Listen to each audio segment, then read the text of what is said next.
ಭಾರತೀಯ ಸೇನೆಯು ಪಾಕಿಸ್ತಾನ ಹಾಗೂ ಪಾಕ್ ಆಕ್ರಮಿತ ಕಾಶ್ಮೀರದ ಮೇಲೆ ವೈಮಾನಿಕ ದಾಳಿಯನ್ನು ನಡೆಸಿದೆ. ಈ ಕಾರ್ಯಾಚರಣೆಗೆ ಆಪರೇಷನ್ ಸಿಂಧೂರ ಎಂದು ಹೆಸರಿಡಲಾಗಿದೆ.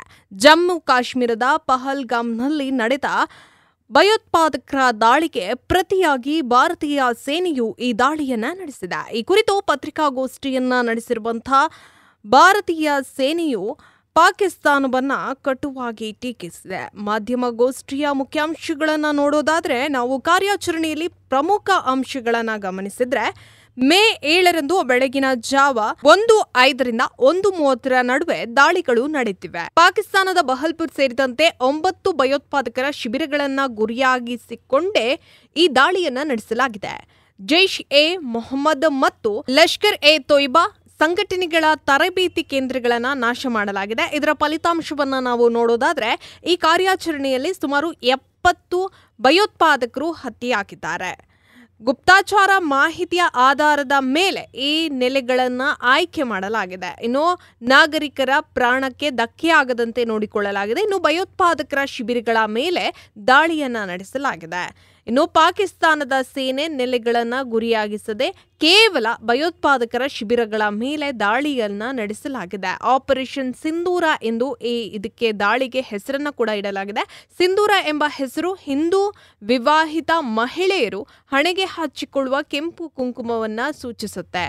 ಪಹಲ್ಗಾಮ್ನಲ್ಲಿ ದಾಳಿಯಲ್ಲಿ ಪತಿಯನ್ನ ಕಳೆದುಕೊಂಡು ಮಹಿಳೆಯರ ನೋವನ್ನ ಪ್ರತಿಬಿಂಬಿಸಲು ಈ ಹೆಸರನ್ನ ಆಯ್ಕೆ ಮಾಡಲಾಗಿದೆ. ಇನ್ನು ದಾಳಿಕೋರರು ಯಾರು ಅನ್ನೋದಾದ್ರೆ ಲಷ್ಕರ್ ಎ ತೊಯ್ಬಾ ಭಯೋತ್ಪಾದಕ ಸಂಘಟನೆಗೆ ಸಂಬಂಧಿಸಿದಂತ ದಿ ರೆಸಿಡೆನ್ಸ್ ಫ್ರಂಟ್ ಪಹಲ್ಗಾಮ್ ದಾಳಿಗೆ ಹೊಣೆಯನ್ನ ಹೊತ್ತಿತ್ತು. ಇದರ ಉದ್ದೇಶ ನೋಡೋದಾದ್ರೆ ಕಾಶ್ಮೀರದ ಪ್ರವಾಸೋದ್ಯಮ ಅಸ್ಥಿರಗೊಳಿಸುವುದು ಮತ್ತು ಎರಡು ಸಮುದಾಯಗಳ ನಡುವೆ ಅಶಾಂತಿಯನ್ನ ಸೃಷ್ಟಿಪಡಿಸುವುದು ಆ ದಾಳಿಯ ಉದ್ದೇಶವಾಗಿತ್ತು.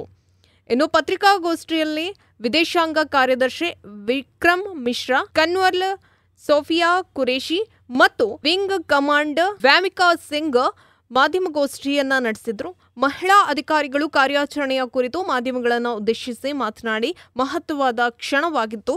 ಇನ್ನು ಸರ್ಕಾರದ ನಡೆ ಪ್ರಧಾನಿ ನರೇಂದ್ರ ಮೋದಿ ಮತ್ತು ಈ ಕಾರ್ಯಾಚರಣೆಯನ್ನು ಹತ್ತಿರದಿಂದ ಗಮನಿಸಿದ್ದಾರೆ.